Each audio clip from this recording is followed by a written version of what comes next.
o te whaapiro ai mwhatalo whātu I le mai mo whaafonga mai si o tātou tunu. Malo le soi fua manuia. Le ngata ia tātou I sa mo o awhium papa au si o tātou tunu nei.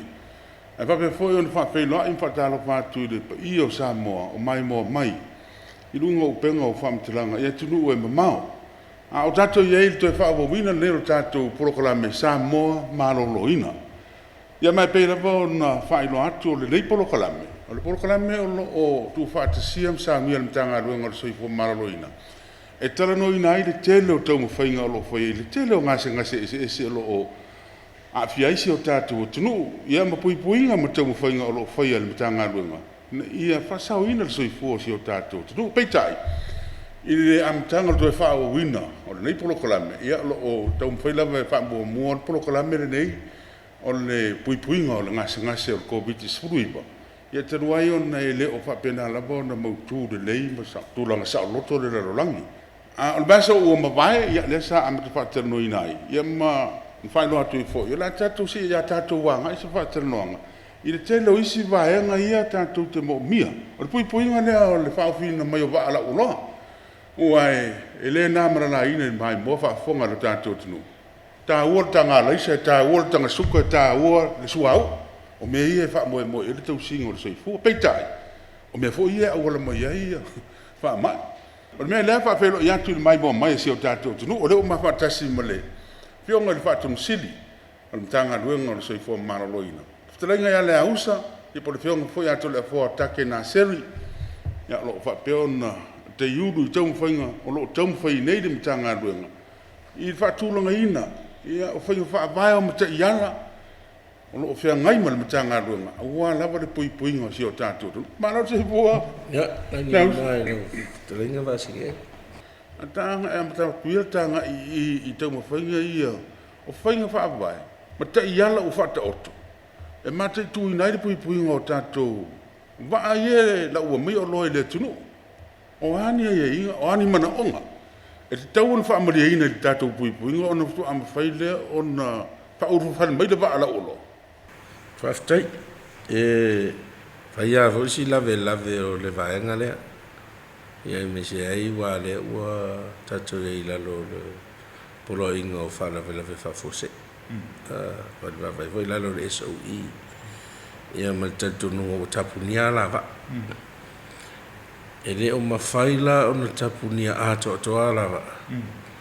Ia ono le mana o ngane tāua te le mo tātou atunu.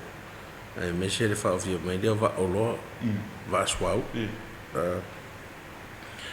Ia whapefo I lei nunga I malai valele, a wa le ta I lua vai aso ma sau le valele foi na re kakoa. Na uta oloa, au mai ai.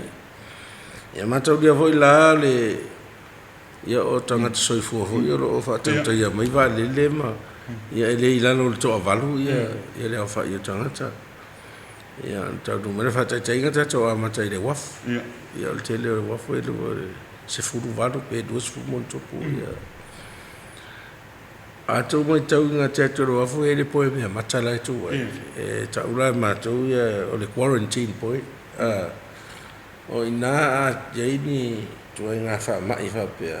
O ngonga hope upe pesi lalangi pe la pandemic ne. N whai leo tūtonga e sau tui tai. E lema whai o na sau rorwa. A tātou vai hoi lei tūla whono i an whatau to mai, saru mai tūtau tasi tātou tunu e le whawai hoi le o tātou tunu. E tūla whono le health ordinance. So se waa e tau nu mai na tunu, me pol valele, pol vala. E mua o dunga soi fua maloroi. Se I donga na ki dia mel soi fua maloroi. E whatau tunu le o le vaenga le customs po le immigration e whaatino o la tau ngarwena.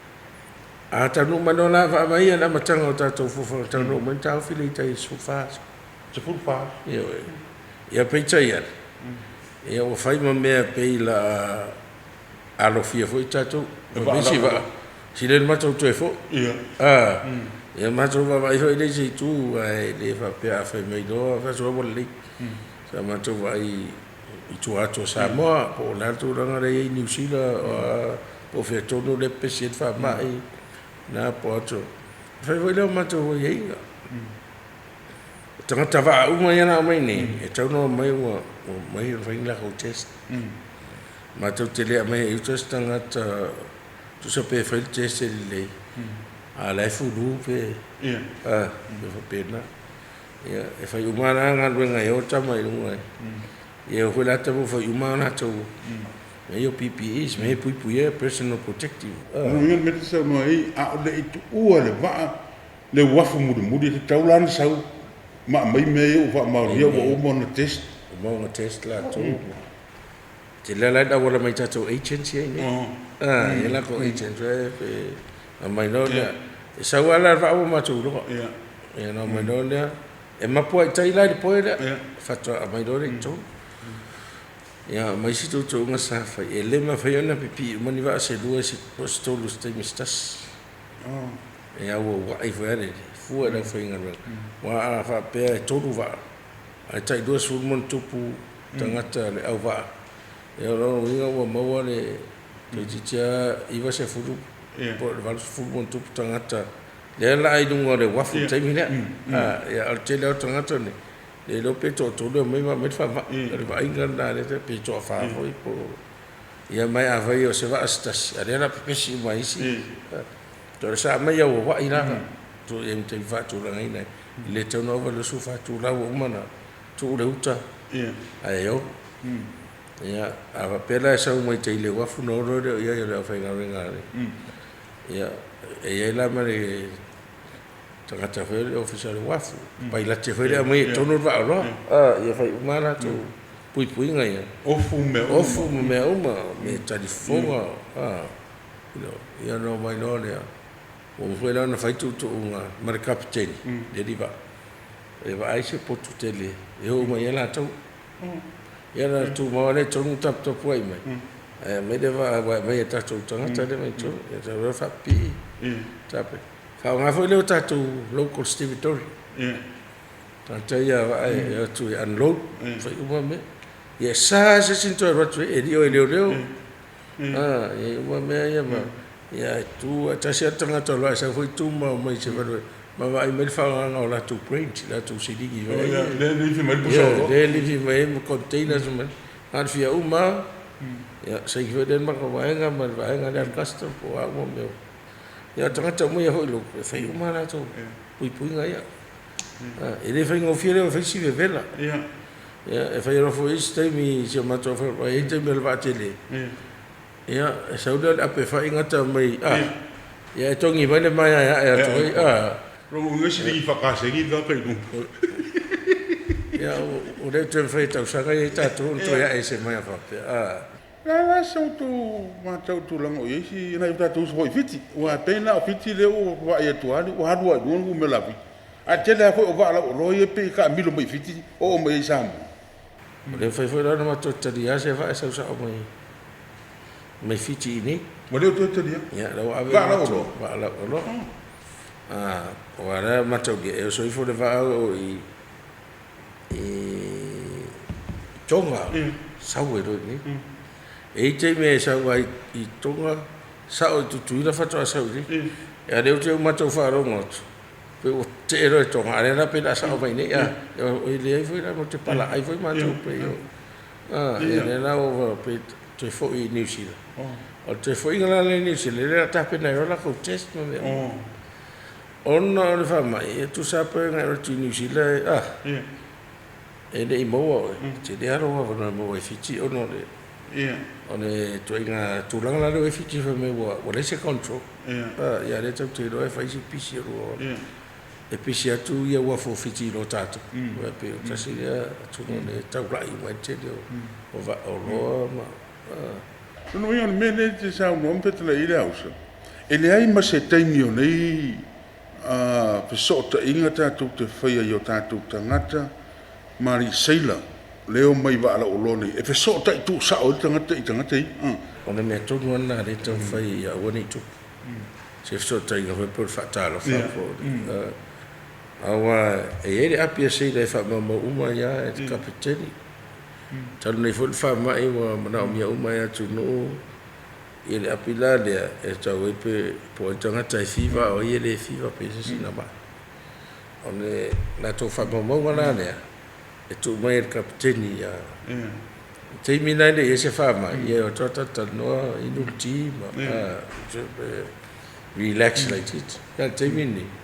Ya na tu ma va ma tu ya ma tu di poti le ta ti ya lo le ya le tu mai fasilia tu ya. Ya va pe na ta ya awane ya se so ta ingane fa pe ya foi lá nei tatu tangata ia fa ia sidingi foi ia ma eu foi yo la to eu foi lá lava ne fa uma se foi de me tia uma tu fa ta si uma le ina to le tanga renga to uma le ia ma ave me fa pito tia ia ma so le te le me fa ta me to healthcare waste to tingi lima le se me so ngar pela ho ile kia ia kai fa pe ava ku la pisi foi le ma sa ni ta to ngal umana ia fa tino ngalo ya lang so mai foi la ne sa mo Port Authority ora to e pu de waf il fa tanga ina ia ma ia foi mala to va vai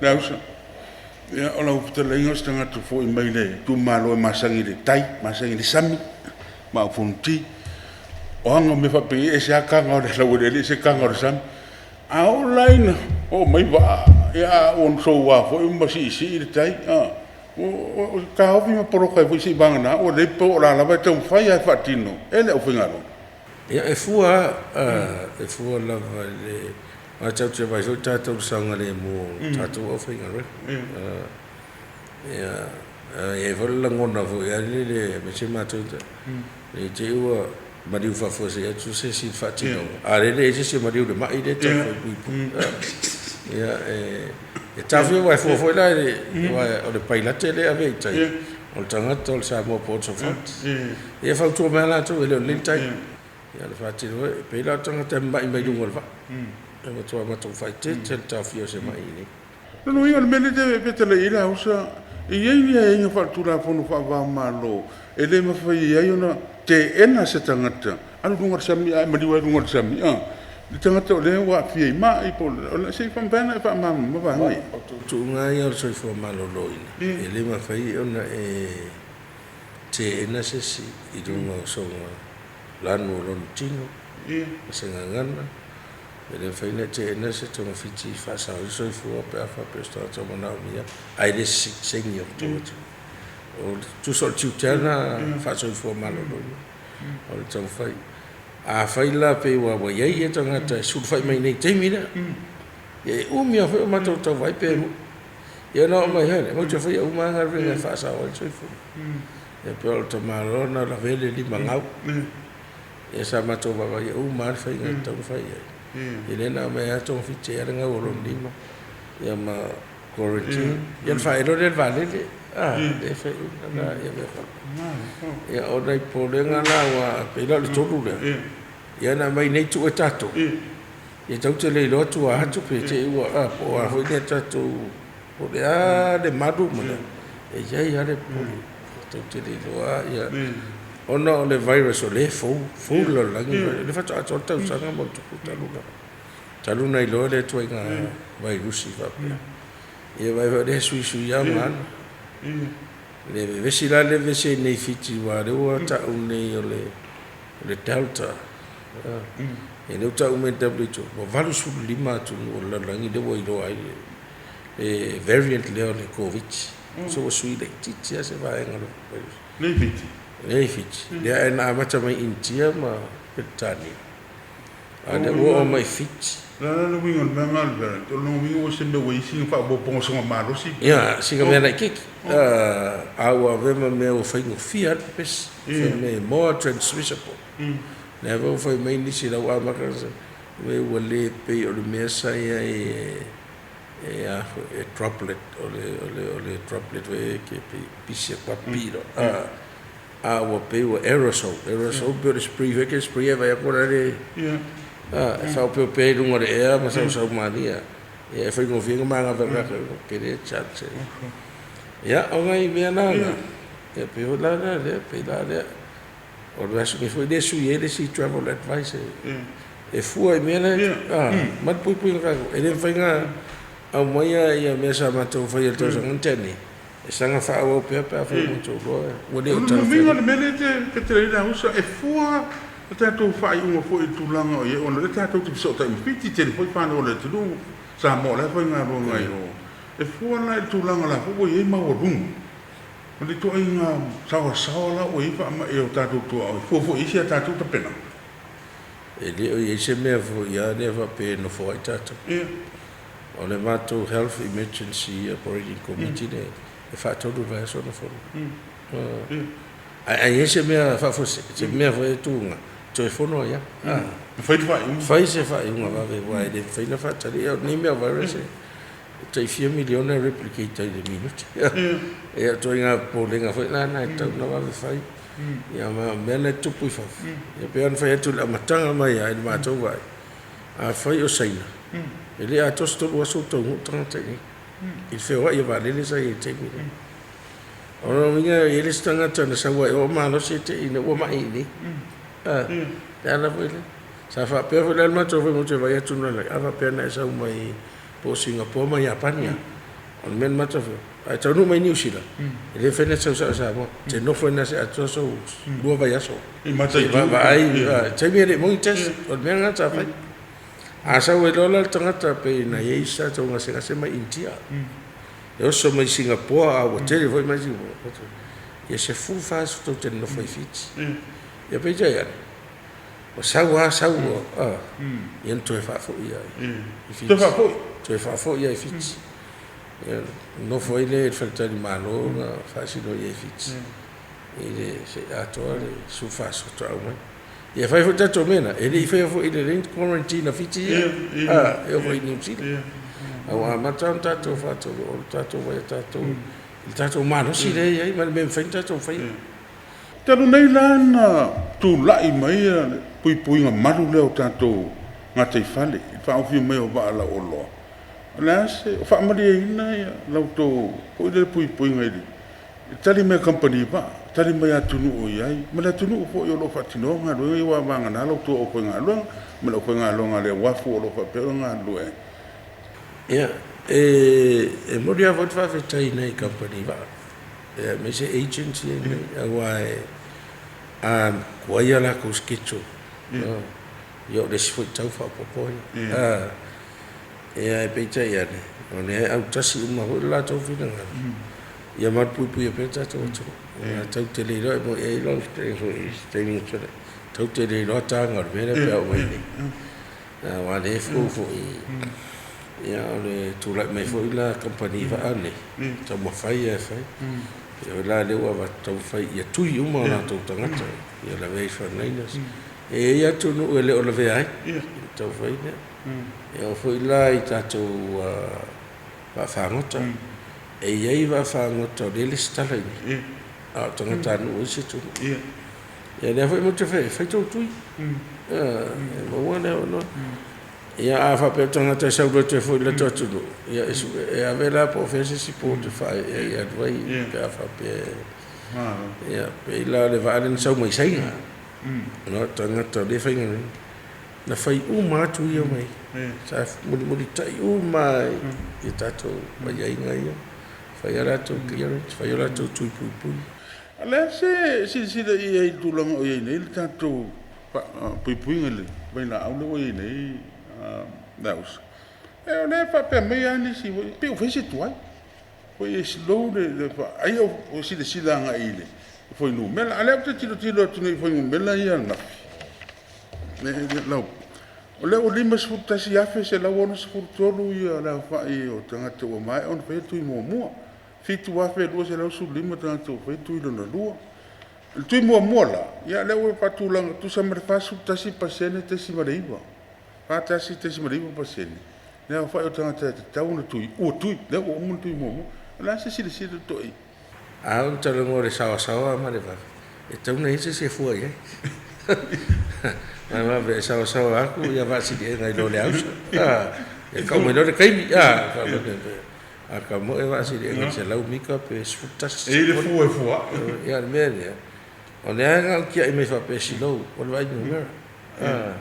A tau fu na mai po ai la le fa tu sai ta tu a fa pe fa tu ta tu tu nganu e ni we o la roto ya e mo a vala ta tu population lona ro finga ta na compare ta tu sa ona o le tui le fa ma ta tu le tui le esta sel e tui ne ya na valu le va ya so se furu va ya so ta tu e fa lo tui lo na lu a wa to le la ia uma ga vaccinate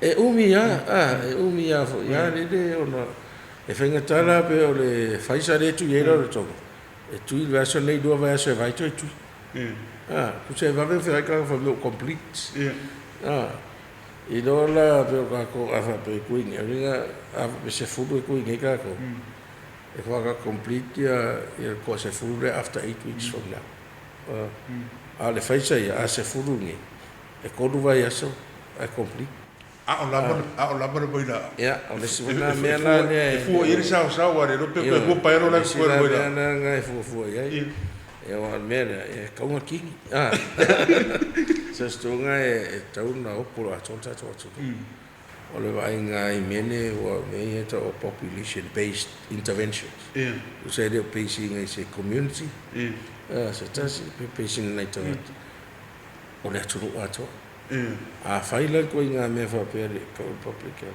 e ka una chi le va sulu lunga ko le va vadu pase va perole o chi le heti minute protect umaga o sa pe ele lo pase ngere le kui ai protect uma de si e o le tulanga la e tato ma va pe le na ma to vai o lua se lau se fudu se lau sulu lima faita o fa e le tu a e se la tanga tai e a fo le tauna tui ia na mauro le tatu eligible population la pe se lau sulu lima tu pa tu tia se lau dos fu ia ona fa e tui na mai mo na los fu fa fe dosis ia to mai vai le o stui mun los fu balu afe ia tu fa ta se la lima fu ia tu fa ta se to se wet beast o lima fu va o tu se la le mere uma to fe ona le o todo fa va sta lo ma to fa ta di tau no mai le si ta to le sta to supply le si los fu mo tu po fe to ia le ala fa ta di ia o le no po fe mene tu pui il fa so al Covax facility ia o le po lenga hoi le ia ma to pe ono ta to se tu no le tit ia o le sta to case o le na fa so la langi wa la langi ato de e vai la pa so vai la so e vai la au nei o nge va pe ia o ko ngai le io se mai mai ko like e ko on sai de ki mai se fa bo bo ngai o ko nga me nga io ia le talo le ho ave mo tona si li pu yo mako vai la au expire e mai fo in mano no expire date pe la vai la au le na mai mo ia me sa tau no o mai ia le fai un o uni wo mun fa ia e tau no mai la le sa tu o ma ia ele te le vai la au le o le mafuri o le vai ngore tu u le fa o ngai il tu mai le vale mala va le ma utala tu le di mala va le fa solo mai lo ya na tau mai tau lang le pia mene e se ma fo le pa fo pe o i ai va ngai le tele i le ya va no me fai le tu le tu ta si le mene pe ona le fofuanga e matua fai le strategy o le me e anga e ona puset vole ta precho o le tele vola strategy ai se tu no e va tu te fa per ta precho tu va vai on le vai la New Zealand e mo ana to frontliners ia ta fa so le o su to sanga ai lunga po ia lo se mo fa ko fo le ila loif todo skulu nga idu fa pe la ta to la ta to strategy na ma fua fo ia tātou tangata. O le mea mono ato wa ia. O frontliners fo. Tangata la ia pe o le wafu. O ma frontliners. Ta tala la. O ia le sa mo ia ngava. So e whailon tui. Ia. Pasia le alwa tō. Te i fo ila le vai me so i fo mano le. O le kau ke mana malika kau ka kau. Ia no tau lo le me le la fai. O le plan na le fatino. Fo o le maleva le international airport o kako international seaport I Matau. O le loto le toila le motu. E te tauna le linta. Pui vave na pui. Pui vave na ono tangata ia ono afa peo. Sauda man maleva le ni. Le te le tauna. Ia ma fale fa sala lau solo ia tatu tangata no fo vava ia. I talfa tai nei ia pia. Fa tan malo me. O I tauna mo muanga ia inga. O I fo mo mua fia ka fai. Ia o ni so ia mai le waf. I fo ia. E pela silsila na mata mai o I laudi. Vai mo mo. Vai mo lua fa solo do fa ngala ia. Pandu sia fa ngal parot. Ia le no fa ni toi fa la tai. Ona I le te vai. Ia o mala va le ia ma o I le waf. Ia eru sa vai. A pisir ka I mo fo. E o ku vai so le wo so I so le te fa ia va ve no po I. Ia le va ngale. Ana va pe o le na mai marka ko se lau lima sulu afe le kau ke manga. O le vai la. Eu quero que vinha o sa vai mano itu. A fua tu langa de tu so ni mai fiti. Eu tato tu au. Ona se sau forecast fo de po sau sin la ma ku ye. I de pa ma kan ma ko fa kha fi ma. One me le we ni. Wa ele na tia on ta upa le fono il bato ko. Ya ni yo. O le po de ngare me le. Tal ne me le fiti. Mai on termine. On tua fa marusia. A to fa vo ma to fa marusia le la to fa marusia wo. Fa marusia le se singare fa le mai. To fo ya ele so na mai enta mai. A o no fo fa tele ya tau fa pese. Ta di fo. Ia ma to fa marusia fo ia fe inga. Fa. Termine fiti le ta fi dia du fa fo. Ta fi le ratu to. Le foi da foi mato ba de close ka ko ta sia va e ta la se mo ni sita ta tele ta di ina se va per nei fiti a vi vai ni sita sa do e de foi ta to fa mato tanga te mi ia la pe foi ta to me de o hit o ta se la foi tele o a to la po ai el health system malo si man lo quite collapse el fa vai le ngate la foi ngal wenga ya o le cost fo ya le foi fa me tanga to ta ata to nunga ya fa pui to o fi mo pui ngai lo to fi o te do o mini mai ya ta to te fa ta fo le ngate pole tangata ya finta to ono tele ma fo Ia. tele la ngona tele wa fa mo ino ne ava social media de kuko yo la to manat